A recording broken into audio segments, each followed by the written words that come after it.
বিজয় হবে, ফিলিস্তিন বিজয় হবে। একটা ফোঁটা রক্ত কখনোই বিফলে যেতে পারে না। এই যে বর্তমানে ফিলিস্তিনি যুদ্ধ হচ্ছে, নজিরবিহীন ইতিহাসের পাতায় লেখা হবে বন্ধু, স্বর্ণাক্ষরে লেখা হবে। ইসরায়েল এবং সাদা সাদা কুকুরগুলো পৃথিবীর কাছে বন্ধু চির লাঞ্ছিত, চির অপমানিত হবে, এত বেশি লজ্জিত হবে। এখন স্থল অভিযান করতে এসে মোটামুটি হামাসের আক্রমণে আর এগোতে পারছে না, ঠিক কিনা বলা? কারণ বন্ধু আমার আল্লাহ বলেছেন আল্লাহু খায়রুল মাকিরিন, শ্রেষ্ঠ কৌশলের মালিক হলো আমার আল্লাহ, ঠিক কিনা বলেন? বন্ধু মসজিদে আকসা, আমার গায়ের পশমগুলো, সমস্ত শরীরের পশমগুলো শিউরে উঠেছে বন্ধু। মসজিদে আকসাকে বন্ধু ইহুদিরা তাদের উপাসনালয় মনে করছে, কিন্তু তারা জানে না কত বরকতময় কদম পড়েছে এই মসজিদে আকসা।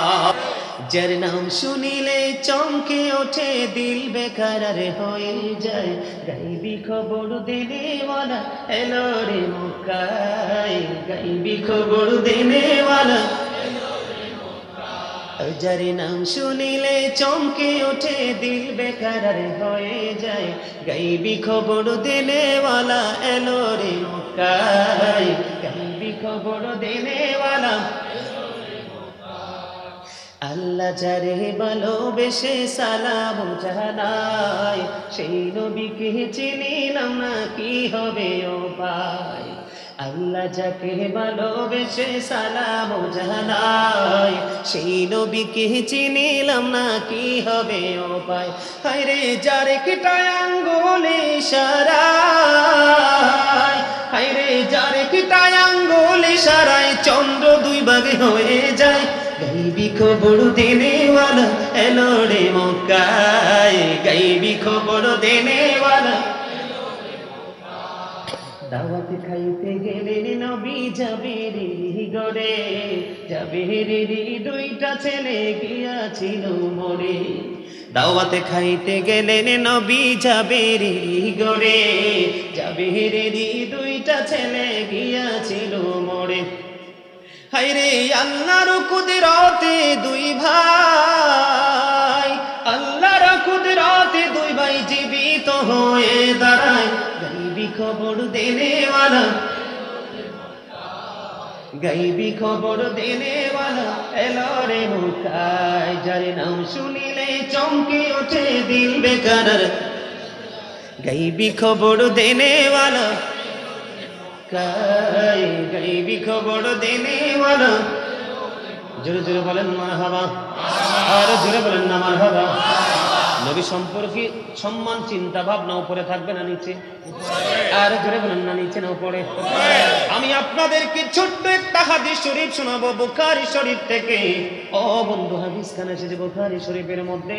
একজন খ্রিস্টান তিনি কি করলেন, খ্রিস্টান থেকে তিনি মুসলমান হলেন।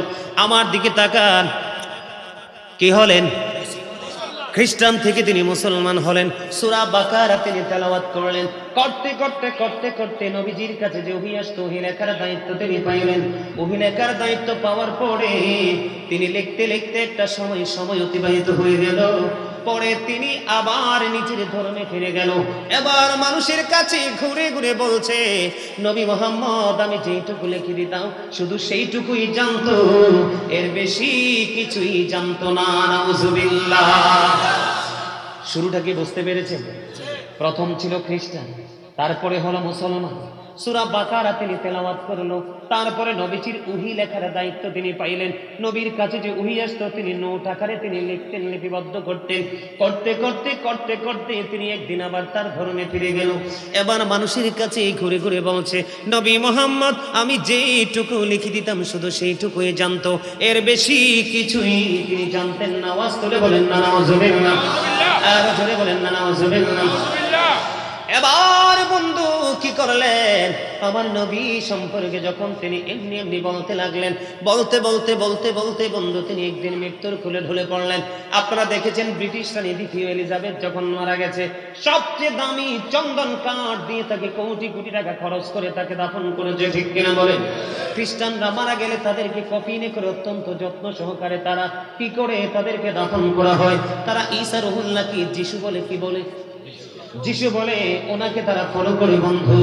এবার যখন তাকে ডিস্টার্ব কেন রে, এবার যখন তাকে বন্ধু মৃত্যুবরণ করলো, মন দিয়ে শুনবেন, এটি ঈমানের আলোচনা, কারণ আপনার ঈমান আগে তারপরে আমল। আল্লাহ বলেছেন আল্লাযীনা আমানু, যারা ঈমান এনেছে, ওয়া কানু ইয়াত্তাকুন, এবং তাকওয়া অবলম্বন করেছে, লাহুমুল বুশরা, তাদের জন্য সুসংবাদ, ফিল হায়াতিদ দুনিয়া, দুনিয়ার জীবনে, ও ফিল আখিরা, এবং পরকালের জীবনে। জোরে জোরে আল্লাহু আকবার। অত্যন্ত চমৎকার খবর। আল্লাহ বলেছেন প্রথমে যারা ঈমান আনবে, ঈমান আনার পরে যারা আল্লাহকে ভয় করবে, আল্লাহ তারপরে বলেছেন লাহুমুল বুশরা, তাদের জন্য সুসংবাদ, ফিল হায়াতিদ দুনিয়া, দুনিয়ার জীবনে, ও ফিল আখিরা, এবং পরকালের জীবনে।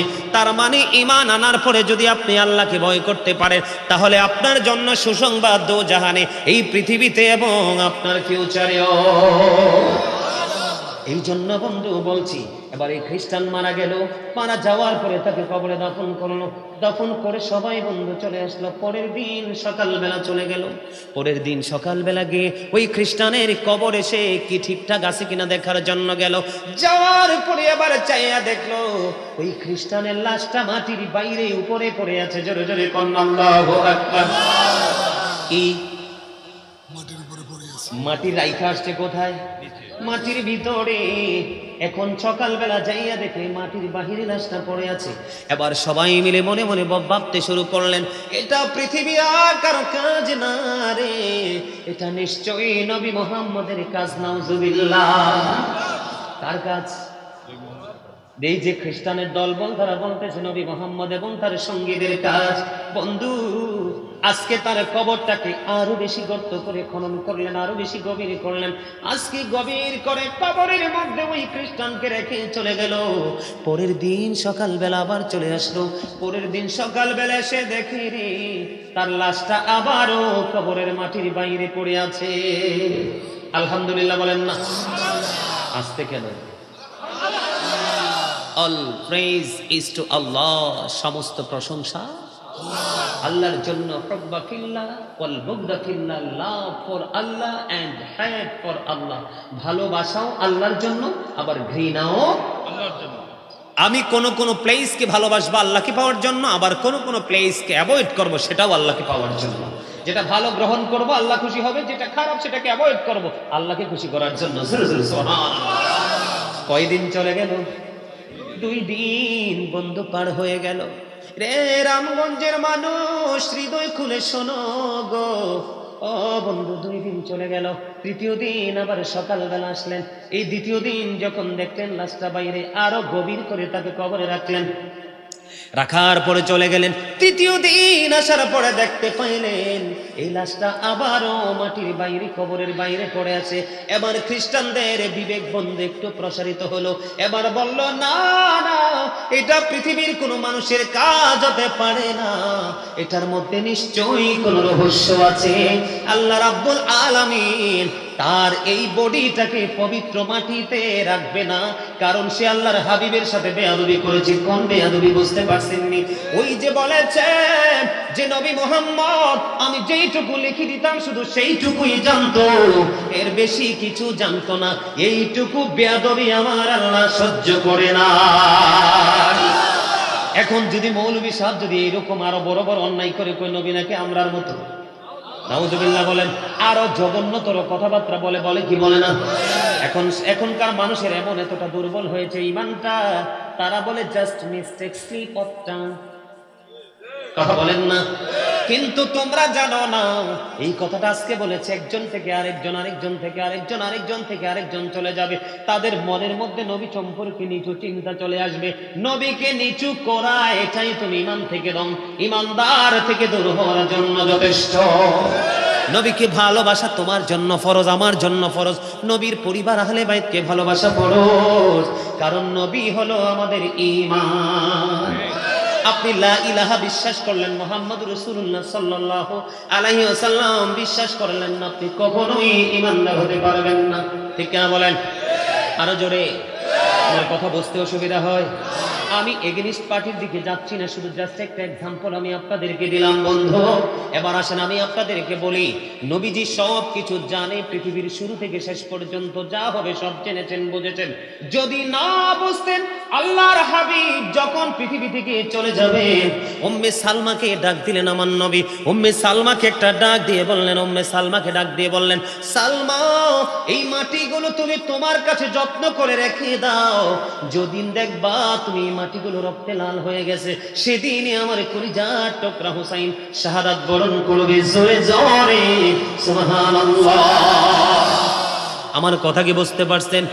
সত্যি বন্ধু, নবীজির পবিত্র জবান মোবারকের কথা সত্যি হয়ে গেল রে, যে 61 হিজরিতে ঠিক দুপুরবেলা উম্মে সালমা ওই মাটিগুলো দিকে তাকিয়ে দেখলেন, মাটিগুলো ধরে দেখলেন, মাটিগুলো একেবারে তাজা রক্তে জীবাশ্ম হইলে যেমন একেবারে লিকুইড একবারে লাল লাল হয়ে যায়, নবীজির দেওয়া মাটিগুলো লাল হয়ে গেল। তাহলে নবীজি জানতেন কিনা, বুঝতেন কিনা? আমি আপনাদেরকে আরো সহজ করে বুঝিয়ে দেই বন্ধু। নবীজি যে মেরাজে গেছে এটা আপনারা বিশ্বাস করেননি? বিশ্বাস করেন? এখানে অনেক ইমানকে মজবুত করার অনেক তথ্য আছে। ওপেন হার্ট সার্জারি আমাদের দেশে হয় কি হয় না?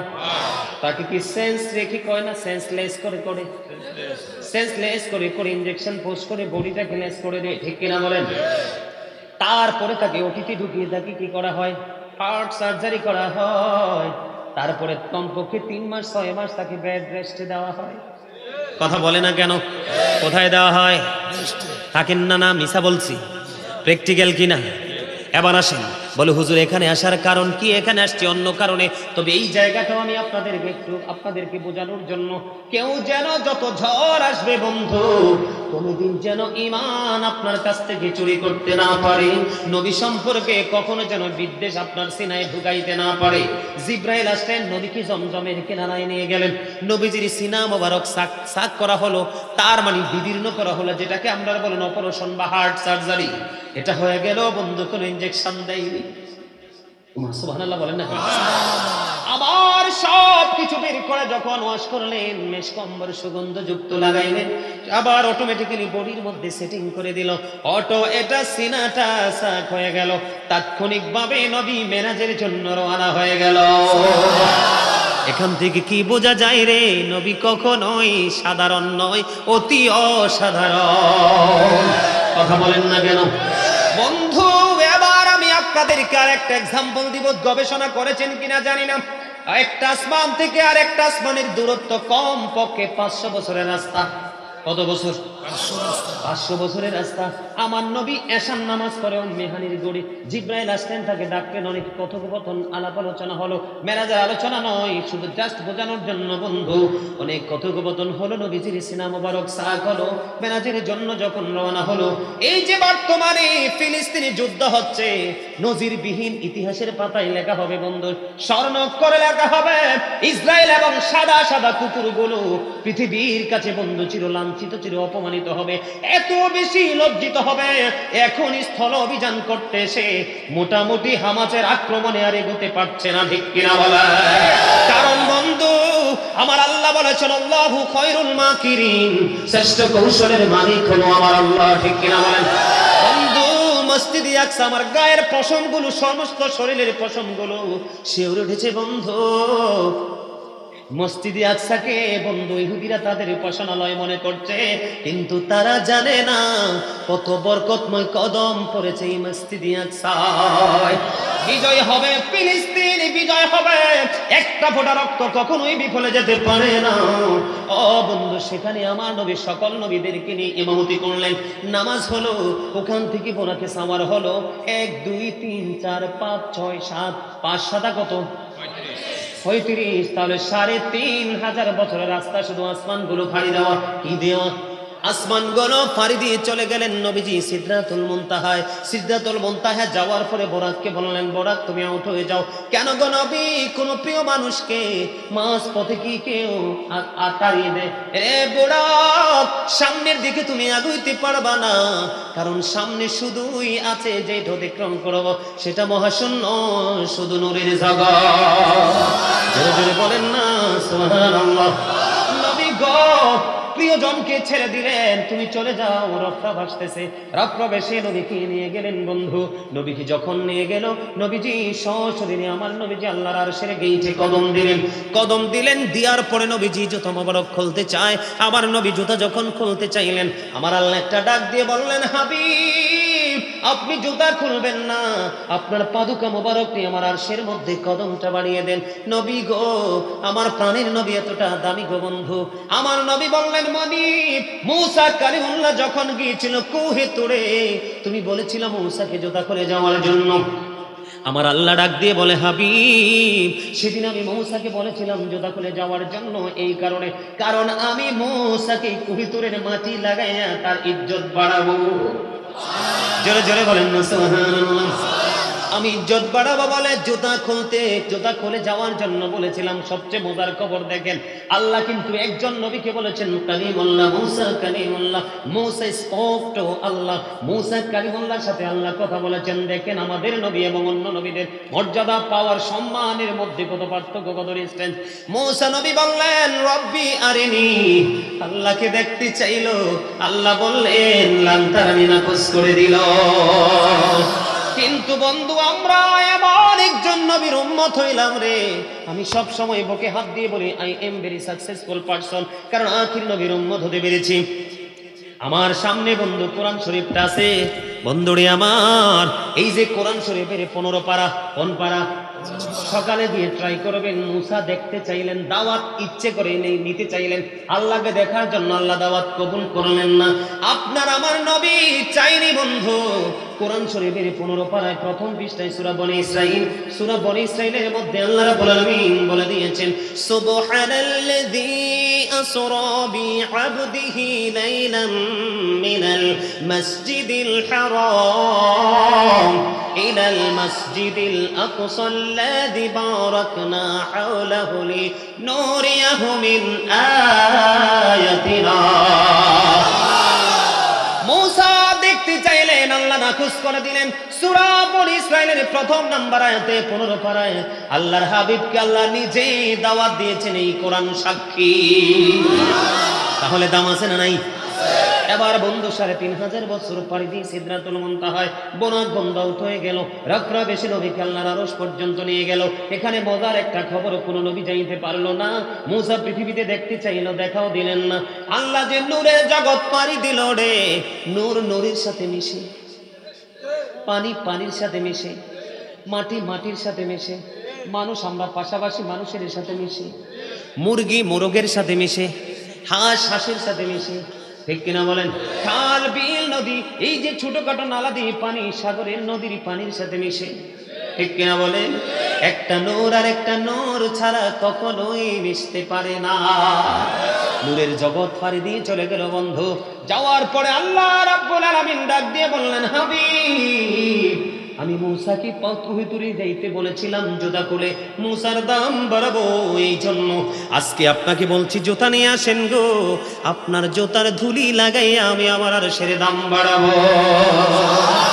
জোরে জোরে কন্যা সুবহানাল্লাহ। সবচেয়ে বড় মজার খবর হলো, সবচেয়ে বেশি প্রেমময় খবর হলো, কাউন্সিলর সাহেব আপনি কিছু মনে করবেন না, তাদেরকে বোঝানোর জন্য বলছি। আল্লাহর হাবিব যখন আল্লাহ রাব্বুল আলামিনের কাছে চলে গেল, কোথায়? একেবারে কাছাকাছি চলে গেল। কতটা কাছে বন্ধু চলে গেল, এদিকে আসেন। আল্লাহ রাব্বুল আলামিন হাদিস শরীফ থেকে প্রমাণ, বন্ধু আমার দিকে তাকান।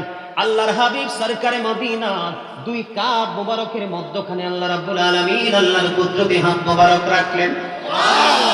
রাখতে দেরি আমার নবী বললেন, আল্লাহর কুদরতি হাত মোবারক আমার দুই কাঁধের মধ্যখানে রাখতে দেরি রে, আমার বুক পর্যন্ত সেই প্রশান্তিটা চলে আসলো। আমি আসমান জমিনের শুরু থেকে শেষ পর্যন্ত যা কিছু আছে আমি নবী সব কিছু দেখে নিয়েছি। আমার নবী হাদিস শরীফের মধ্যে এসেছে, আরো সহজ করেছে। একটা মানুষের হাতের তালুটাকে মানুষ যেমনি ভাবে স্পষ্ট দেখতে পায়, আমি নবী শুরু থেকে শেষ পর্যন্ত যা কিছু আছে, যা কিছু হবে, আমি হাতের তালুর মতো সব কিছু স্পষ্ট দেখে নিয়েছি। কারণ বন্ধু, নবী শব্দের অর্থই হলো দৃশ্যের সংবাদদাতা, গায়বী খবর দেনেওয়ালা, যিনি গায়বের খবর দিতে পারবে না, যেটা আপনার আমার দৃষ্টি সীমার বাহিরে, সেটার খবরই নবীরা রাখে। আর রাখতে পারে বিধায় তারাই হবে নবী। আর জোরে বলেন না সুবহানাল্লাহ। সে নবীকে ভালোবাসার দরকার আছে না নাই? নবীর সম্মান বুঝতে পারছেননি? নবীর মর্যাদা বুঝতে পারছেননি? আমি বলে শেষ করতে পারবো না। নবীজি পৃথিবীর বুকে যখন কদমটা বাড়িয়ে দিল বন্ধু, আকাশের তারাগুলো জমিনের এত বেশি নিকট এসেছিল, ও বন্ধু মনে হয়েছিল আকাশের তারাগুলো সব যেন জমিনে এসে পড়বে। আপনাদেরকে আমি ছোট্ট ছোট্ট করে এক্সাম্পল দিচ্ছি বোঝার জন্য। পৃথিবীর কোনো আলেম বলতে পারবে না নবীকে কে খতনা করিয়েছে, কেউ বলতে পারবে না, কারণ আমার নবী খতনা করা অবস্থায় পৃথিবীতে কদম দিয়েছে। জোরে জোরে বলেন না সুবহানাল্লাহ।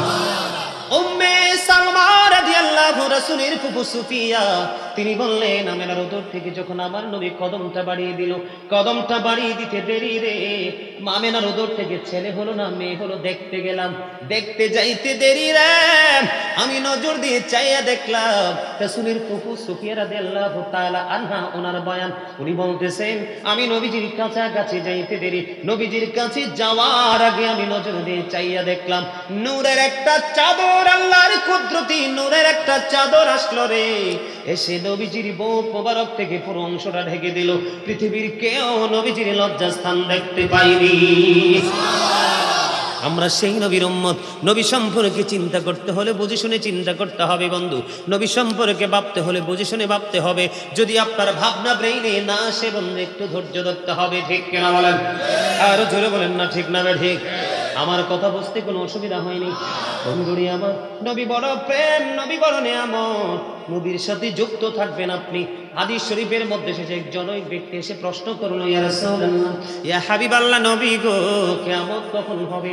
আমার নবী বললেন, তুমি কিয়ামতের দিনের জন্য কি প্রস্তুতি নিয়েছো? ইয়া রাসূলুল্লাহ, ইয়া হাবিবাল্লাহ, নবী গো আমি কিয়ামতের দিনের জন্য কোনো প্রস্তুতি নিতে পারিনি নবী। তাহলে কি করেছো? কই আমি আল্লাহ এবং আল্লাহর হাবিবকে ভালোবাসি। বলতে দেরি রে, আমার নবী ডাক দিয়ে বললেন, তুমি যাকে ভালোবাসো তার সাথেই তুমি থাকবা। আর জোরে বলেন না সুবহানাল্লাহ। রাসূল আমার ভালোবাসা, রাসূল আমার আলোবাসা, রাসূল আমার প্রেম বিরহের মূল আলোচনা,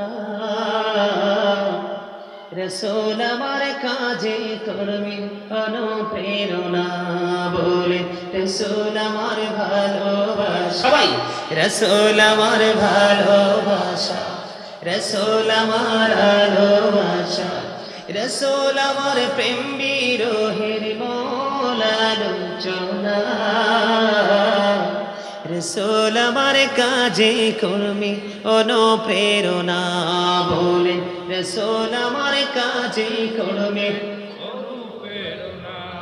আশা হতো জীবন যখন দুর্বিষহ লাগে, ব্যর্থ এবং পরাজিত স্মৃতিগুলো জাগে, তখন তোমার শৈশব কৈশোর, তখন তোমার শৈশব কৈশোর জানাই সান্ত্বনা, রাসূল আমার কাজে কর্মে অনুপ্রেরণা, বলেন রাসূল আমার ভালোবাসা, রাসূল আমার আলোবাসা, রাসূল আমার প্রেম বিরহের মূল আলোচনা,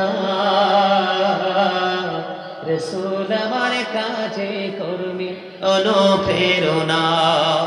কত রকম রাজার নীতি প্রজার নীতি দেখলাম, দুঃখ হায়রে দুঃখ ছাড়া আর কিছুই না পেলাম। কত রকম রাজার নীতি প্রজার নীতি দেখলাম, দুঃখ হায়রে দুঃখ ছাড়া আর কিছুই না পেলাম। তখন শুধু মনে পড়ে, তখন শুধু মনে পড়ে সোনার মদিনা, রাসূল আমার কাজে কর্মে অনুপ্রেরণা, বলেন রাসূল আমার ভালোবাসা, রাসূল আমার, রাসূল আমার প্রেম বিরহের মূল আলোচনা, রাসূল আমার কাজে কর্মে নেতার মতো নেতা যখন পাই না কোথাও খোঁজে, রাসূল আমার আলো আশা, রাসূল আমার প্রেম বিরহের মূল আলোচনা, রাসূল আমার কাজে কর্মে অনুপ্রেরণা। মারহাবা। আর কার কাছে ভাল লাগছে হাত তোলেন তো। মারহাবা মারহাবা, হাত নামান। সত্যিকারের আপনারা প্রেমিক, আমি আপনাদেরকে খুশি করার জন্য বলছি না, আপনারা সত্যিকারের আশিকে রাসূল। এই প্রেম আপনাদেরকে যেন আল্লাহ পর্যন্ত পৌঁছে দেয়। সকলে বলেন আমিন। আরো জোরে বলেন আমিন। একটু মহাব্বতে বলেন আমিন। গজলগুলো অনেক বেশি ভালো লাগে না? আমার নবীজি খুশি হয়েছিলেন হাসান ইবনে সাবিত রাদিয়াল্লাহু তাআলা আনহু যখন মসজিদে নববীর মিম্বরে দাঁড়িয়ে রাসূলের শান গিয়েছিলেন। আমার নবী এত খুশি হয়েছিলেন, বলেছিলেন আল্লাহ হাসান ইবনে সাবিতকে রূহুল কুদ্দুসের মাধ্যমে সাহায্য করুন। জোরে বলেন সুবহানাল্লাহ। আপনারা যারা আপনাদের যাদের মাঝখানে মাঝখানে গ্যাপ আছে, আপনারা সবাই সামনের দিকে চলে আসেন। পিছনে অনেক মানুষ ওনারা দাঁড়িয়ে আছেন, কষ্ট পাচ্ছে। আসেন আপনারা সবাই সামনে আসেন। আমার আলোচনা কিন্তু কিছুক্ষণের মধ্যে আমি শেষ করে দিচ্ছি। আমার আলোচনা আমি কিছুক্ষণের মধ্যেই শেষ করে দিচ্ছি। আপনারা আসেন। আমি এই জন্য একেবারে ধারাবাহিকভাবে কোনো দিকে যাচ্ছি না, ধারাবাহিকভাবে রাসূলের প্রেম, রাসূলের মর্যাদা, এই রিসালাতের উপরে আলোচনা করছি। আসেন সবাই সামনের দিকে আসেন। বন্ধুরে আমার নবী, আপনার নবী সরকারি মদিনা আমাদের জন্য এত বড় নিয়ামত। আমার নবী কখনোই গোলামির জন্য, প্রেমের জন্য বাস্তবতাকে অস্বীকার করেনি। আরেকটা পার্ট বাস্তবতা নিয়ে একটু আলোচনা করব, শুনবেন কিনা? বাস্তবটা কি জিনিস, বাস্তবতা কাকে বলে, কত প্রকার ও কি কি সেটা ব্যাখ্যা করব অল্প সময়ের মধ্যে।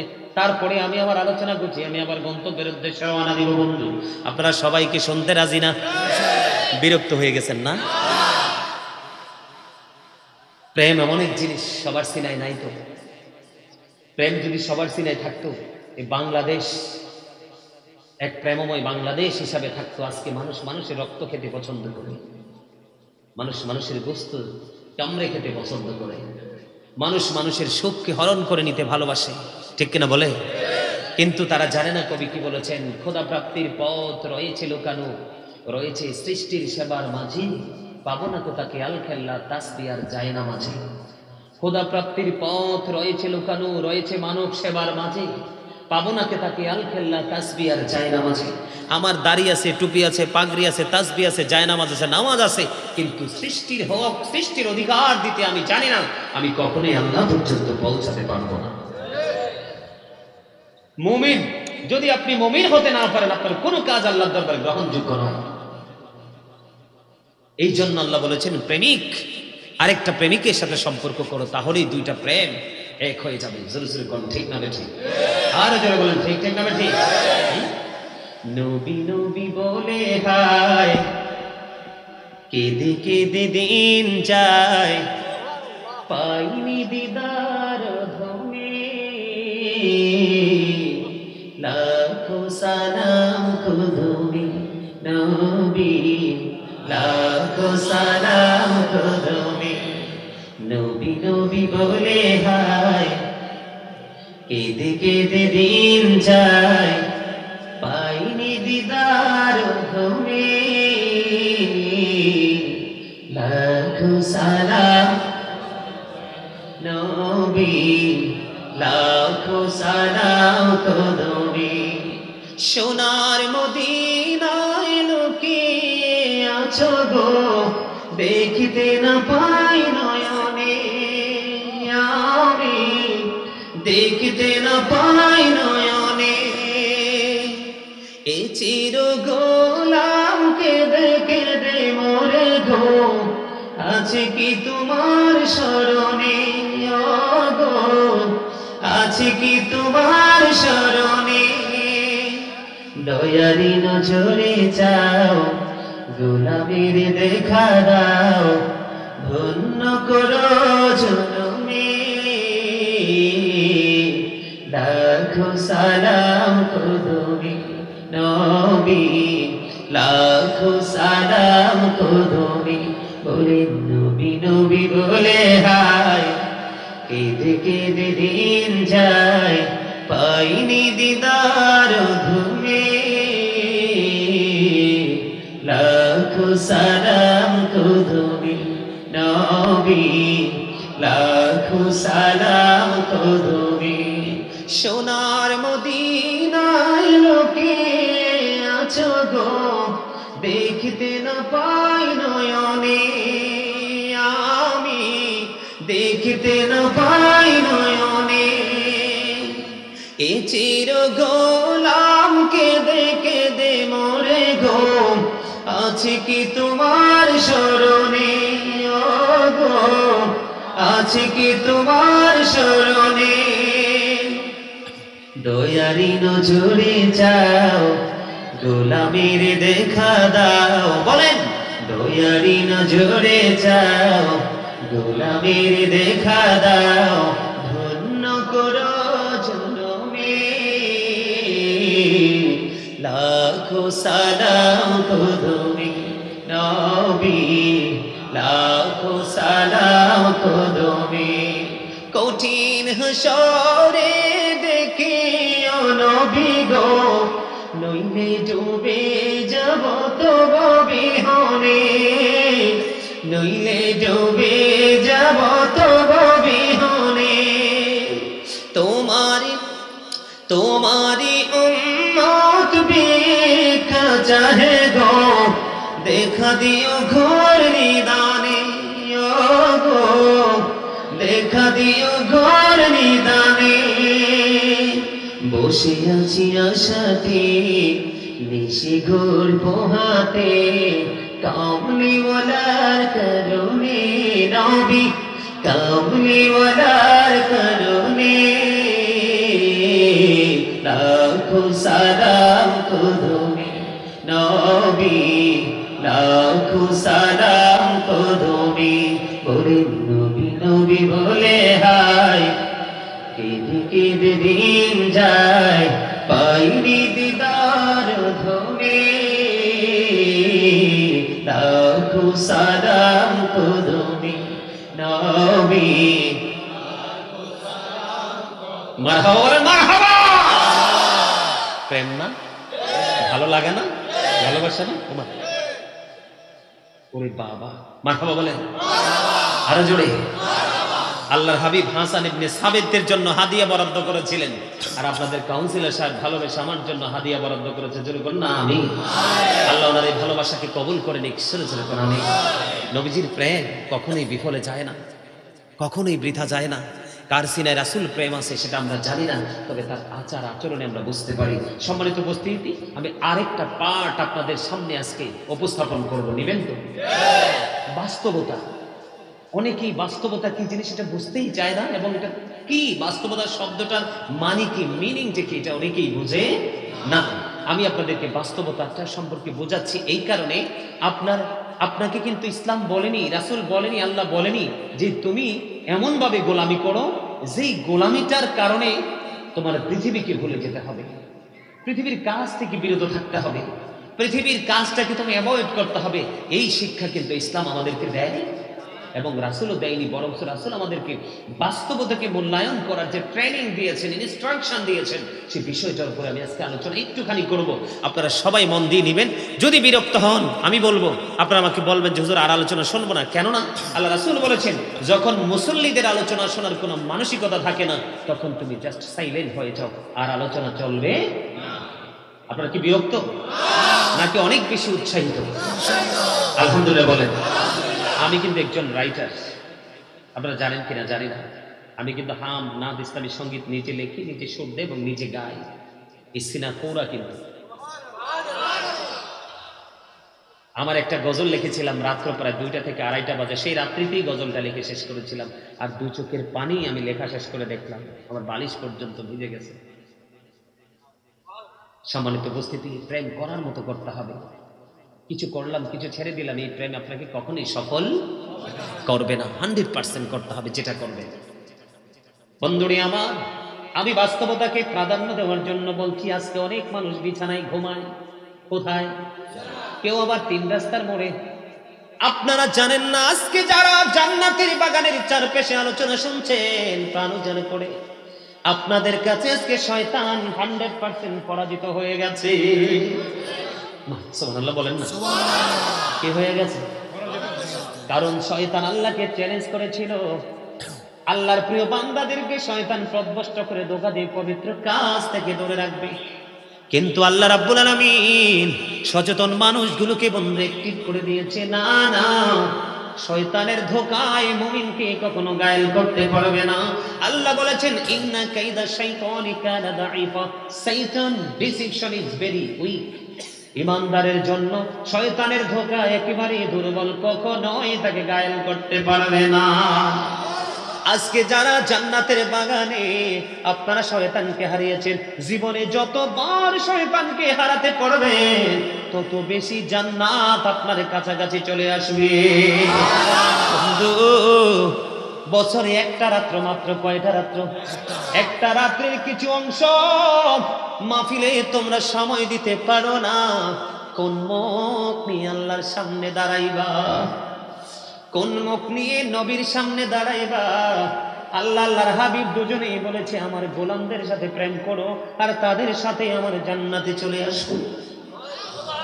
বন্ধু, আজকে যারা আপনারা জান্নাতের বাগানে এসেছেন তাদের ঠিকানা জান্নাতের কাছাকাছি, কারণ শয়তান চাইছে আপনারা আসেন নাই, আপনারা ওভারটেক করে এসেছেন। যারা আসতে পারেনি তারা শয়তানের কাছে হেরে গেছে। জীবনে যত বেশি বন্ধু শয়তানের কাছে হারবে, তার ঠিকানা তত বেশি জাহান্নামের নিকটে নিয়ে যাবে। জোরে জোরে কন্যা নাউজুবিল্লাহ। শয়তান চায় না কখনো কোনো মানুষ ভালো কাজ করুক, কারণ জান্নাত যে অবর্ণনীয় সুখের জায়গা সেটা যে জানে। এই জন্য নবীজি এমন কোনো শিক্ষা নেই যে আমাদেরকে তিনি দেয়নি। বন্ধুরে আমার, আমি আপনাদেরকে বলছি, এই যে আমি দিনের দাওয়াত দিচ্ছি, এইটা দিয়ে বন্ধু শুরু করছি, কেউ কিন্তু প্রাণ উজাড় করে পলকহীন দৃষ্টি আমার দিকে দিয়ে রেখেছে। তার মধ্যে অন্যতম আপনাদের কাউন্সিলর, আপনারা খেয়াল করছেন কিনা জানি না, বাঁকা করে চোখ দুইটা আমার দিকে অনেকক্ষণ যাবত। এটা কিন্তু বাস্তবতা। তার চোখের দৃষ্টি থেকে বোঝা যায় তার সিনার মধ্যে নবীর প্রেম বন্ধু প্রবেশ করেছে। ওনাকে খুশি করার জন্য বলছি না, আমি যদি ওনাকে খুশি করার জন্য বলে থাকি মুখ দিয়ে, জবানে যদি কথাটা সত্য না হয় আমি হব মুনাফিক।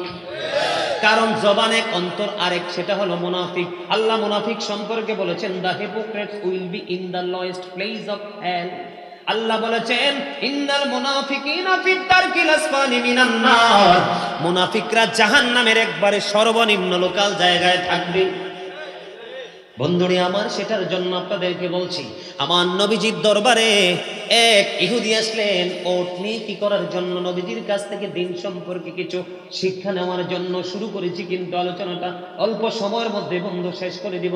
কিসের জন্য? আপনারা যেমন আমার কাছে আলোচনা শুনতে আসছেন না, অনেক মানুষ এখানে থাকতে পারে যে আমার ভালোবাসার মানুষ গাজী সুলাইমান হতে পারে না। অনেকের এমনটি হতে পারে যেমন যে এখানে যাই বন্ধু হাজার মানুষের মাঝে যুদ্ধ করে চলে আসে মুসাফা করার জন্য, হুজুর আপনার আলোচনা না শুনলে ঘুম হয় না। এই আসার সময় ঢাকা ক্যান্টনমেন্ট থেকে, আজকে আসার সময় আপনাদের ওই দিকে ক্যান্টনমেন্ট থেকে একজন সেনাবাহিনী ফোন করেছে, ওনার বাড়ি নাকি মুরাদনগরে। উনি বলল, হুজুর ডিউটি শেষ করে আপনার আলোচনা না শুনলে চলে যায়, শান্তি মিলে না। 2 দিন জানুয়ারির 2 তারিখে আমার বাবার মৃত্যুবার্ষিকী, আমি আবার প্রত্যাশা করেছি আমার বাবার মৃত্যুবার্ষিকী আপনাকে দিয়ে আবার পালন করব। আমি প্রেম বোঝাচ্ছি বন্ধু, মানসিকতা। এবং ইহুদি আসলেন নবীর কাছে দিনের দাওয়াত, দিন সম্পর্কে কিছু গ্রহণ করার জন্য। এবার যখন নবীজির কাছাকাছি চলে আসলেন, এবার একবার তিনি নবীজির চেহারা মোবারকের দিকে তাকায়, আর একবার তিনি ওনার ওঠের দিকে তাকায়। এবার আমার নবী একটা ডাক দিয়ে বলল, তুমি আমার কথাগুলো শোনার আগে তুমি তোমার ওঠটাকে আগে বেঁধে আসো।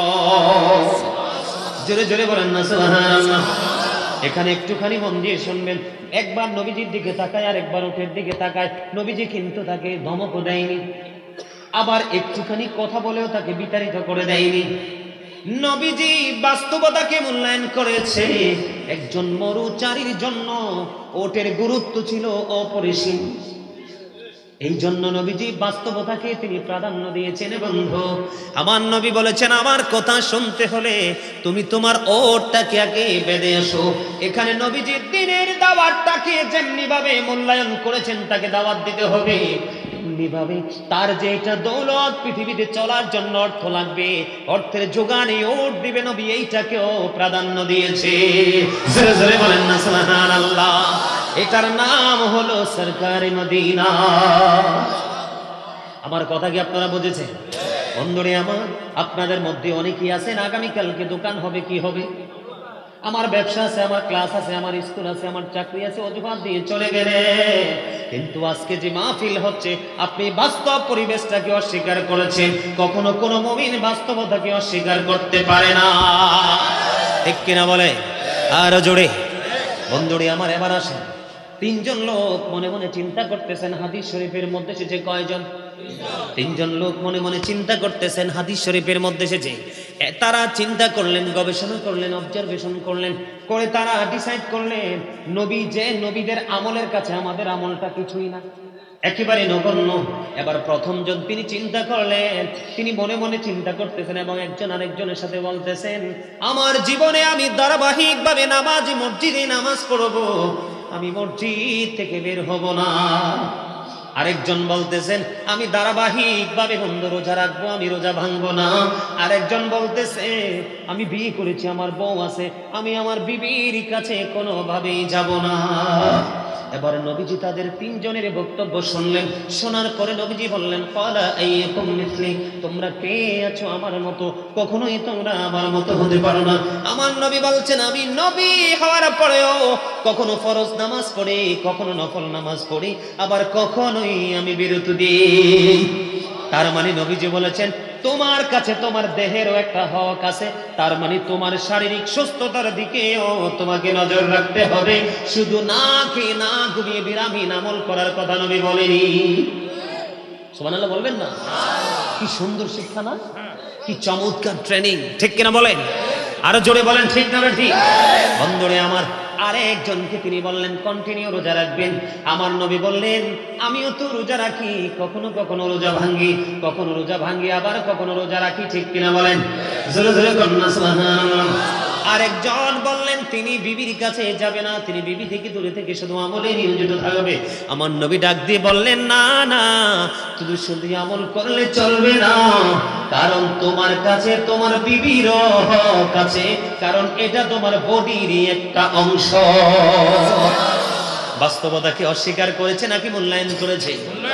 আপনারা যারা আজকে জান্নাতের বাগানে আসতে পারেননি বা ইচ্ছে করে আসেননি, আমি আপনাদেরকে বলবো, নবী বাস্তবতাকে সম্মান করেছে, আপনি বাস্তবতাকে অসম্মান করেছেন। এটাই হলো নবীর সাথে বেয়াদবির জন্য যথেষ্ট, ঠিক কিনা বলে? আমার কথা কি আপনাদের বুঝে আসে? বন্ধুরে আমার, আমি আপনাদেরকে আরো চমৎকার ভাবে বলে দিব, আপনাদের বিবেক কিছু কিছু বন্ধু এক্সাম্পল দিব, সব তো দিতে পারবো না। বন্ধুরে সাদ বিন মুআজ রাদিয়াল্লাহু তাআলা আনহু, তিনি প্রতিদিন নবীজির পিছনে ইশারের জামাত পড়তেন। জামাত শেষ করে ওনার গোত্রে চলে যেতেন। যাওয়ার পরে উনি কি করতেন, ওইখানে আবার ইমাম হয়ে তিনি ইমামতি করতেন। সুবহানাল্লাহ, ইমামতি করতেন। একদিকে তিনি নবীর পিছনে মুসল্লি, বুঝবেন কিন্তু নবীর পিছনে কি মুসল্লি। ইনি যখন ওনার গোত্রে গন্তব্যে ফিরে যেতেন, ওখানে গিয়ে তিনি আবার ইমামতি করতেন। প্রত্যেক দিন এশারের নামাজের জামাত তিনি পড়াতেন। একদিন হঠাৎ করে দেখতে পাইলেন ওনার পিছন থেকে একজন মুসল্লি ওনার পিছনে জামাত পড়লেন না, নামাজ পড়লেন না। নামাজ একা একা পড়ে তিনি খেজুর বাগানে পানি দেওয়ার জন্য চলে গেলেন। খেজুর বাগানটাকে তিনি পরিচর্যা করার জন্য চলে গেলেন। এবার বন্ধু নবীজির কাছে বিচার চলে গেল। বিচার চাওয়ার পরে নবীজি যিনি জামাতে নামাজ ছেড়ে দিয়েছেন, আমার নবী ওনাকে ডাকেননি, আমার নবী ডেকেছেন সাদ বিন মুআজকে। জোরে জোরে আল্লাহু আকবার। আমার নবী এবার একটা ডাক দিয়ে বললেন, মুমিনের প্রত্যেকটা কাজ ইবাদত, এর মধ্যে নিত্যদিনে নিজের চাহিদা পূরণ করা এবং ফ্যামিলির চাহিদা পূরণ করা, তাদের সকাল দুপুর সন্ধ্যা খাবার সংগ্রহ করা, এটা মুমিনের জন্য বড় ইবাদত। যদি সে সওয়াবের আশায় করে, এটা তার আমলনামায় সাদকার সওয়াব চলে আসবে। জোরে জোরে জান্নাত সুবহানাল্লাহ। আমার নবী এবার একটা ডাক দিয়ে বললেন, সাদ বিন মুআজকে একটা ডাক দিয়ে বললেন, তুমি আমার পিছনে মুসল্লি হও, তোমার গোত্রে গিয়ে তুমি ইমামতি করো। কেন ওই খেজুর বাগানের মালিক কেন ওনার পিছনে নামাজে জামাতে নামাজ পড়লেন না? নামাজটা একা পড়ে তিনি খেজুর বাগানে চলে গেলেন, কারণ সাদ বিন মুআজ তিনি অনেক লম্বা কেরাত পড়তেন। জোরে জোরে বলেন না আল্লাহু আকবার। কোরআন এমন একটা মধুময় নেয়ামত বন্ধু, প্রেমময় মন, এটা শৈল্পিক সৌন্দর্য, মানুষকে মুগ্ধ করে। এটা যতই শুনে ততই মানুষ মুগ্ধ হয়, ঠিক কিনা বলেন? এটা গুনাহ থেকে মুক্তি পাওয়ার জন্য বড় গুরুত্বপূর্ণ ভূমিকা রাখে। তারপরেও আমার নবী বাস্তবতাকে মূল্যায়ন করার জন্য আমাদেরকে ট্রেনিং দিচ্ছেন বন্ধু। এবার তিনি বললেন, তুমি যখন জামাতে নামাজ পড়ো ছোট্ট ছোট্ট কেরাত দিয়ে নামাজ পড়বে, কারণ ওই যে খেজুর বাগানের মালিক খেজুর বাগান পরিচর্যার জন্য চলে গেল, তার কারণ হলো সে কোনো দোষ করেনি, ভুল করেনি। কারণ অর্থনৈতিক চাকা যদি সচল না থাকে তাহলে মানুষের মুখে খাবার থাকবে না, খাবার উঠবে না। খাবার যদি না খায় মানুষ, তাহলে কোনো কিছুই করা তার পক্ষে সম্ভব নয়। তিনি শুধু নামাজ পড়লেই চলবে না, সময় মতো অর্থ উপার্জনের জন্য, খাদ্যের যোগানের জন্য খেজুর বাগানকেও পানি দিতে হবে। সাদ বিন মুআজকে নবী রেখে রেখে বললেন, যখন লম্বা তুমি জামাত পড়াবে, ইমাম হবে, তখন ছোট্ট ছোট্ট কেরাত দিয়ে নামাজ পড়বা। একদিকে খেজুর বাগানের মালিক খেজুর বাগানে পানি দেওয়ার জন্য চলে গেল, আর একদিকে তোমার পিছনে মুরব্বি থাকতে পারে, তার প্রস্রাবের বেগ হতে পারে, পায়খানার বেগ হতে পারে, তোমার লম্বা কেরাতের কারণে সে হয়তো বা নামাজ ছেড়ে চলে যেতে পারে, ঠিক কিনা বলেন? বন্ধু, কেউ কেউ আবার বার্ধক্যজনিত কারণে অসুস্থ হতে পারে। এই জন্য লম্বা জামাত যখন পড়বে ছোট্ট ছোট্ট কেরাত দিয়ে নামাজ পড়বে, কারণ বাস্তবতাকে নবীজি সবার সামনে প্রেজেন্ট করে তুলে ধরেছে। আরে জোরে বলেন না সুবহানাল্লাহ। আমরা হইলে শাসন করতাম কাকে? যে পড়ে নাই খেজুর বাগানের মালিককে, আমরা তাকে প্রহার করতাম। এত বড় স্পর্ধা। বন্ধু, বুঝতে হবে, একটার জন্য আরেকটা নবী ছাড়তে বলেনি। নামাজের সময় নামাজ পড়ো, সাদকার সময় সাদকা দাও, ফসলের সময় ফসল রোপণ করো, কাটার সময় কেটে আনো, আবার ঘরে তোলার পরে যেটা গরিবের হক তার কাছে বুঝিয়ে দাও। তোমার হক তুমি মজুদ করে রেখে দাও। কিন্তু তুমি যদি দেখো পৃথিবীর বুকে বন্ধু, বাংলার জমিনে দুর্ভিক্ষ দেখা দিয়েছে, অভাব অনটন দেখা দিয়েছে, মানুষের ঘরে খাদ্যের অভাব দেখা দিয়েছে, এইদিকে তোমার ঘরে পর্যাপ্ত খাবার তুমি মজুদ করে রেখেছো। এই করতে করতে 40 দিন যদি মজুদ করে রাখো তোমার খাবার, মানুষ এদিক দিয়ে হাহাকার করছে, মানুষ কষ্ট পাচ্ছে, এদিক দিয়ে তোমার কাছে পর্যাপ্ত পরিমাণ তোমার গোডাউনে আছে। 40 দিন পার হওয়ার পরে তোমার এই অর্থ হয়ে যাবে হারাম। এটা দিয়ে কোনো বেনিফিট তুমি পাবা না, বরঞ্চ তুমি অপরাধী হয়ে যাবা। কথা কি বুঝে আসছে? আর জোরে। গতকালকে মাহফিলে আমি সেই আলোচনাটা করেছিলাম বন্ধু গো, বর্তমানে ব্যবসায়িকরা, গোডাউনের মালিকরা, কোলেস্টরের মালিকরা সাধারণ মানুষের উপর নিবিড় ভাবে নির্যাতন চালাচ্ছে। সাধারণ মানুষ কুল কিনারা খুঁজে পায় না। আমি তোমাদেরকে বলবো, তোমরা বাস্তবতাকে মূল্যায়ন করো, কারণ আল্লাহু খায়রুল মাকিরিন, শ্রেষ্ঠ কৌশলের মালিক হলো আমার আল্লাহ। তোমার অভাব, তোমার খাবার ফুরিয়ে গেলে তোমাকে দিবে কে? আল্লাহ। তোমার পকেটের টাকা ফুরিয়ে গেলে দিবে কে? আল্লাহ। তোমার সব কিছু দেওয়ার মালিক আল্লাহ। তুমি নিজে তো নিজের না, কেন করছো এত বাহাদুরি? ঠিক কিনা বলে? আমি আপনাদেরকে বলে দেই বন্ধু, আমাদের দেশে ব্যবসায়িকরা কাস্টমার ঠকানোর জন্য অনেক ধরনের কৌশল খাটায় না? আর যারা বলেন খাটায় না? বন্ধুরে আমার দিকে তাকান, মুসলিম শরীফের হাদিস। ছোট্ট করে আমি বাস্তবতা নিয়ে আলোচনা করছি, এগুলো আমাদের বাস্তবতার সাথে মিল আছে না নাই? বিশেষ করে যুবক, তোমরা বুদ্ধি করে শোনো, আমি তোমাদেরকে কেন্দ্র করে বলছি, তোমরা একটু মন দিয়ে শোনো রে যুবক, কারণ হয়তো আর এখানে নাও আসা হতে পারে। কথা বলেন। আমি এই জন্য যেখানেই যাই মাহফিল অত্যন্ত গুরুত্ব সহকারে কথাগুলো বোঝানোর চেষ্টা করি। বন্ধুরে আমার, হযরত আবু হুরায়রা রাদিয়াল্লাহু তাআলা আনহু থেকে হাদিসখানা বর্ণিত। হাদিসখানা এসেছে মুসলিম শরীফের মধ্যে। আমার নবী একদিন বাজারের মধ্য দিয়ে হাঁটে যাচ্ছেন। হাঁটে যাওয়ার সময়, হাঁটার সময় রাস্তার পাশে দেখতে পাইলেন বিশাল একটা সবজির স্তূপ। কি বিশাল একটা সবজির স্তূপ দেখতে পাইলেন। কিরে ভাই, তোর কি হয়েছে? তোর অসুস্থ? ভিডিও করে ইচ্ছা মতে হাসিস না। এই সবজির একটা স্তূপ দেখতে পাইলেন, একটু বুঝবেন ইসলাম কতটা প্রেমময়, কতটা সুন্দর, বাস্তবতা কি নবী কতটা সুন্দর করে আমাদের সম্মুখে তুলে ধরেছেন। বন্ধু, এই হাদিস শরীফটা আপনারা কাউন্ট করে নেন, এই হাদিস শরীফটা আপনারা মুখস্থ করে নেন। আমার দিকে তাকান, এই হাদিস শরীফটা শিক্ষার জন্য অত্যন্ত গুরুত্বপূর্ণ ভূমিকা রাখবে। আমার নবীজি যখন হেঁটে যাচ্ছেন, নবীজির দুইটা আঙ্গুল মোবারক ওই সবজির স্তূপের উপরে আঙ্গুলটা ঢুকিয়ে দিলেন। ঢুকিয়ে দেওয়ার পরে নবীজির হাতে পানি লাগলো। কে লাগলো? নবীজির হাতে পানি লাগলো। নবীজির হাতে পানি লাগার পরে ওনাকে প্রশ্ন করলো, আমার হাতে তো পানি লেগেছে। আমার নবীকে ডাক দিয়ে বললেন, নবী গো, এইটা বৃষ্টির পানি পরে ভিজে গেছে। কি হয়েছে? বৃষ্টির পানি পরে ভিজে গেছে। নবীজি আবার একটা ডাক দিয়ে বললেন, যদি বৃষ্টির পানি পরে ভিজে যায়, তুমি সবজিটাকে স্তূপের উপরে উঠিয়ে রাখো না কেন, যেন মানুষ সেইটা দেখতে পায়। জোরে জোরে কন্যা সুবহানাল্লাহ। আমার নবী বলেছেন, যদি মানুষকে ঠকিয়ে থাকো, মানুষের সাথে প্রতারণা করে থাকো, আমাদের দেশে প্রতারণা হয় কি হয় না? একটুখানি শুকাইলে দেখবেন কলসি ভরে পানি, ডিব্বা ভরে পানি, আপনি বাসায় নিয়ে দেখবেন 250 গ্রাম যদি নেন, আপনি 100 গ্রাম কম হবে। আপনি যদি 1 কেজি পরিমাণ নেন, বাড়িতে পাল্লাতে উঠাই দেখবেন 750 গ্রাম হবে। ঠিক কিনা বলেন? আপনি লিচু যখন 100টা কিনে নিবেন, এর মধ্যে সংখ্যায় তো 5-10টা কম আছে। আপনার মা অথবা আপনার ওয়াইফ যদি এটাকে ধরে, কয়েকটা পাবে? 50 আছে না নাই? আরো জোরে বলেন, আছে না নাই? আরো জোরে। বন্ধুরে আমার, এই যদি আপনি জেনে বুঝে যদি অপরাধগুলো করে থাকেন, নবী বলেছেন, যারা মানুষকে ঠকানোর উদ্দেশ্যে করে, তারা কখনোই আমি নবীর সঙ্গী হবে না, আমার তাদের সাথে কোনো সম্পর্ক থাকবে না। জোরে জোরে বলেন না নাউজুবিল্লাহ। আরো জোরে। এবার আমার দিকে তাকান, মদিনায় নবী থাকা অবস্থায় 27টি যুদ্ধ হয়েছে। কয়টি? এর মধ্যে একটা যুদ্ধ হলো সবচেয়ে বড়, যেটা উহুদের যুদ্ধ। যারা উমরাতে গিয়েছেন, বড় হজে গিয়েছেন, উহুদের ময়দান নিশ্চয়ই পরিদর্শন করেছেন। উহুদের ময়দানে নবীজির দান্দান মোবারক শহীদ হয়েছে, সবাই জানেন। জানেন কি জানেন না? নবীজির যুদ্ধের ময়দানে নবীজির দাঁত মোবারক শহীদ হয়ে গেছে, জানেন তো সবাই।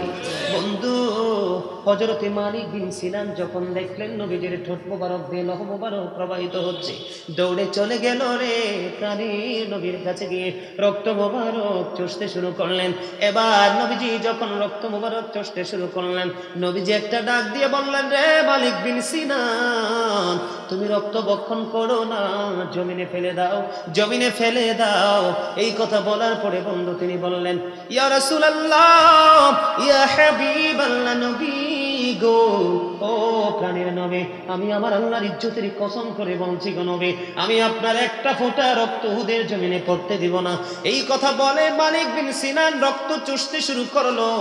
রক্ত চোষা যখন শেষ হয়ে গেল, বন্ধু আমার নবী এবার একটা ডাক দিয়ে বলল, দুনিয়ার মানুষ তোমরা শুনে রাখো, দুনিয়ায় যদি কোনো জান্নাতি মানুষ দেখতে চাও রে, তাহলে মালিক বিন সিনানকে দেখে নাও।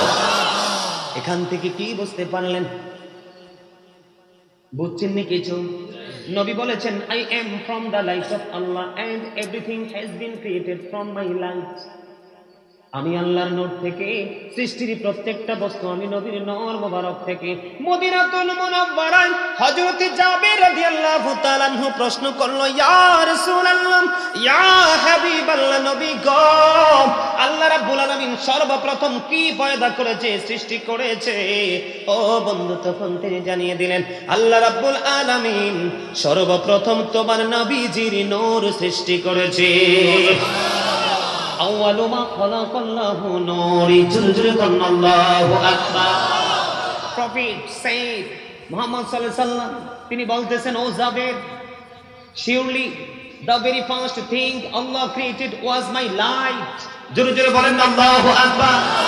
তিনি আরো বলেছেন, I was a prophet when Adam was mixture of water and mud. আমি ওই সময় নবী যখন আদম ছিলেন পানি এবং মাটির মাঝে। জোরে জোরে কন্যা সুবহানাল্লাহ। প্রমাণ চান কি চান না? অনেকেই বিশ্বাস করবেন না, যে বিশ্বাস করবেন না তার ইমানে গলদ আছে বন্ধু। তাফসিরে রুহুল বায়ানের 3য় খণ্ড 543 পৃষ্ঠা উল্লেখ রয়েছে, হযরত আবু হুরায়রা রাদিয়াল্লাহু তাআলা আনহু থেকে হাদিস কানা বর্ণিত, আমার নবী আপনার নবী একদিন জিব্রাইলকে প্রশ্ন করলো, ভাই জিব্রাইল তুমি বলো গো তোমার বয়স কত? তিনি বললেন, ইয়া রাসূলুল্লাহ আমার বয়স কত বলতে পারবো না, আমার জীবনের ছোট্ট একটা ঘটনা আপনাকে শোনাতে পারবো। কি ঘটনা আমাকে বলে দাও। কয় সপ্তম আসমান মতান্তরে, চতুর্থ আসমান মতান্তরে, সপ্তম আসমানে একটা তারা ওঠা অবস্থায় দেখেছি আমি 70,000 বছর, ডুবন্ত অবস্থায় দেখেছি 70,000 বছর। আমি তারকাটাকে আমি আমার জীবনে 72,000 বার দেখেছি। আওয়াজ তোলে বলেন না আল্লাহু আকবার। কত হাজার বার দেখেছি? 72,000 বার দেখেছি। এবার আমার নবী একটা ডাক দিয়ে বলল, রে জিব্রাইল আমি আমার মাওলার ইজ্জতের কসম করে বলছি রে, ওই তারাটাই ছিলাম আমি নবী। জোরে জোরে কন্যা সুবহানাল্লাহ। নবীজির বাবার নাম কি? হযরত মুহাম্মদ সাল্লাল্লাহু আলাইহি সাল্লাম was born in our country. His father's name was Abdullah. His mother's name was Amina. His father died before he was born. He lost his mother in his childhood. He was very truthful. জোরে বলেন আল্লাহু আকবার। নবীজির বাবার নাম কি? আব্দুল্লাহ। আপনারা ইতিহাস খুঁজে দেখবেন, বর্তমানে বন্ধু নবী সম্পর্কে গবেষণা করা থেকে আলেমরা দূরে গেছে। শুধুমাত্র একটা শব্দকে তারা বারবার মানুষের কাছে পৌঁছে দিতে চায়, শুধু একটা শব্দ, সেটার নাম হলো বেদাত। বেদাত বলার মতো আপনাদের এলাকায় আছে না নাই? যিনি বেদাত বলে শুধু খেয়াল রাখবেন আপনাদেরকে, তিনি বেদাত বলছে, ওনার কাছে তার চাইতে বেশি বেদাত আছে, কিন্তু উনি নিজের বেদাতটাকে নিজের চোখে দেখে না। যিনি নিজের অন্যায়, নিজের অপরাধ, নিজের গুস্তাখি নিজের চোখে দেখে না, তিনি কখনোই বিবেকবান এবং বুদ্ধিমান হতে পারে না। ঠিক কিনা বলে? আরো জোরে বুঝি আসেনি কথা? কথা বুঝতে চান? বন্ধুরে আমার, নবীর সাথে প্রেমের ডোরি লাগাইতে হবে, নবীর সাথে প্রেম করতে হবে, নবীকে সর্বোচ্চ মর্যাদা দিতে হবে।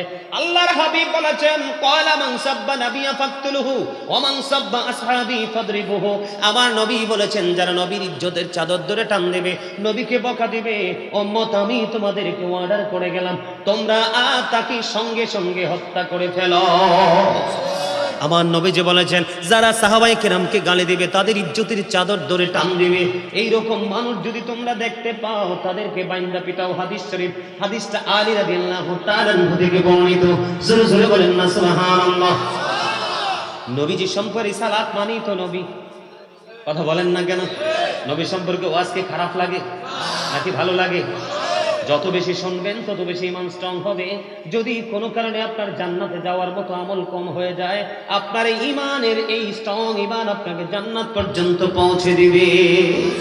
আর একটু মহব্বতে পড়ুন, জোরে জোরে বলুন। কি করতে হবে? হত্যা করতে হবে। তার অন্যতম প্রমাণ হযরত ওমর, ইসলামের দ্বিতীয় খলিফা, ওনার বাবা যখন আমার নবীকে পাগল বলল, কি বলল? পাগল বলল। পাগল বলতে দেরি রে, বাবার দেহ থেকে কল্লা নামাইতে ওমর দেরি করে না।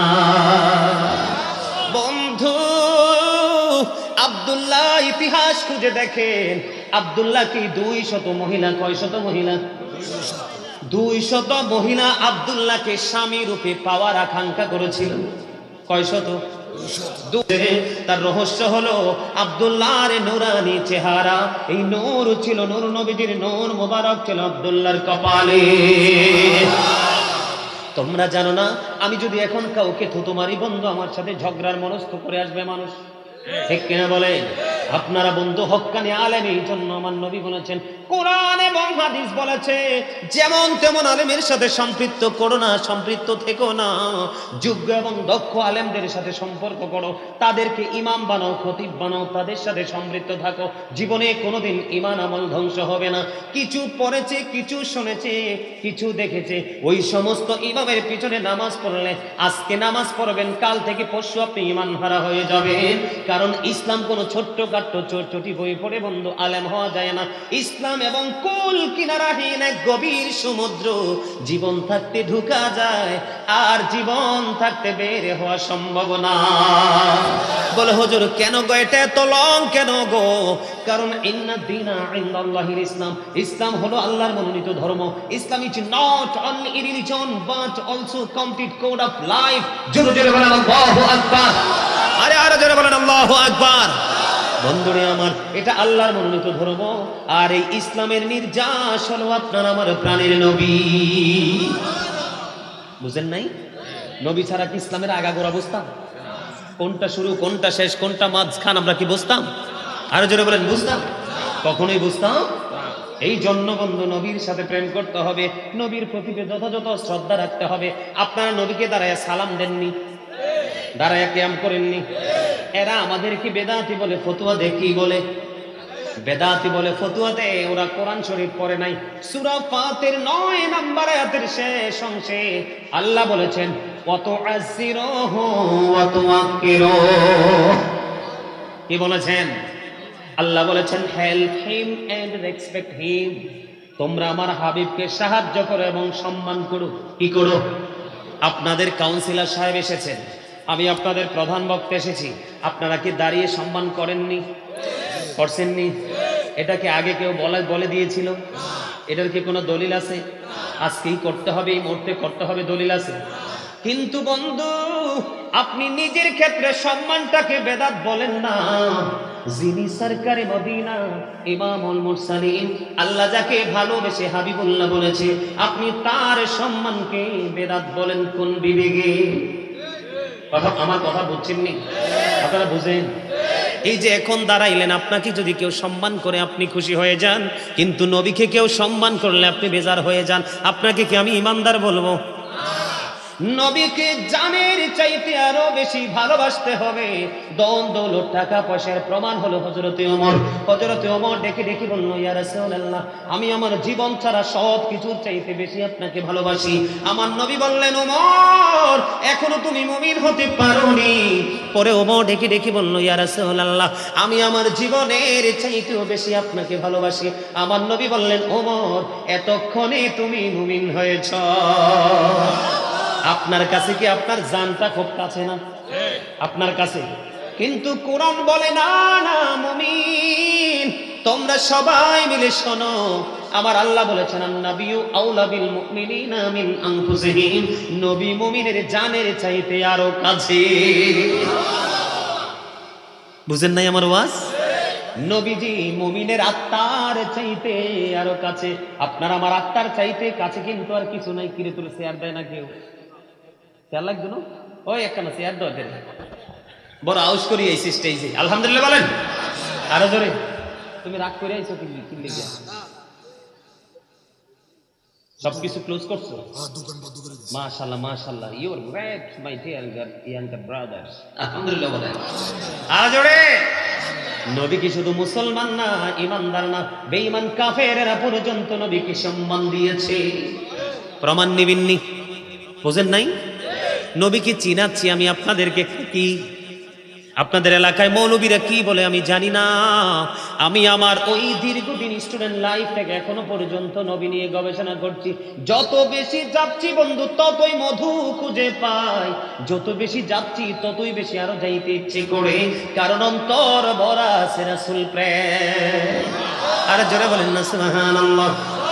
আমি আপনাদেরকে বলি, যারা ইউনিভার্সিটির স্টুডেন্ট যারা আছে, এখানে আসেনি কেউ? কলেজ ইউনিভার্সিটির স্টুডেন্ট থাকলে তারা বুঝতে পারবে 1969 সনে নীল আর মস্টম 50 লক্ষ কোটি ডলার ব্যয় করে চাঁদের দেশে গেলেন। কোথায়? 1969 সনে নীল আর মস্টম 50 লক্ষ কোটি ডলার ব্যয় করে তিনি চাঁদের দেশে গেলেন দুই বন্ধুকে নিয়ে। ওখান থেকে বিন্দু পরিমাণ বালু নিয়ে পৃথিবীতে ফিরে আসলো। আপনার আমার প্রাণের নবী এই বন্ধু এই জমিন থেকে, রামগঞ্জের জমিন থেকে আকাশ চাঁদ মাত্র 1,40,000 মাইল দূরে। মুখস্থ রাখবেন কত? 1,40,000 মাইল দূরে চাঁদ। আপনার আমার প্রাণের নবী চাঁদটাকে ইশারা করতে দেরি রে, ওই চাঁদটা দুইটা টুকরা হইতে দেরি হয় না। আর জোরে বলেন না সুবহানাল্লাহ।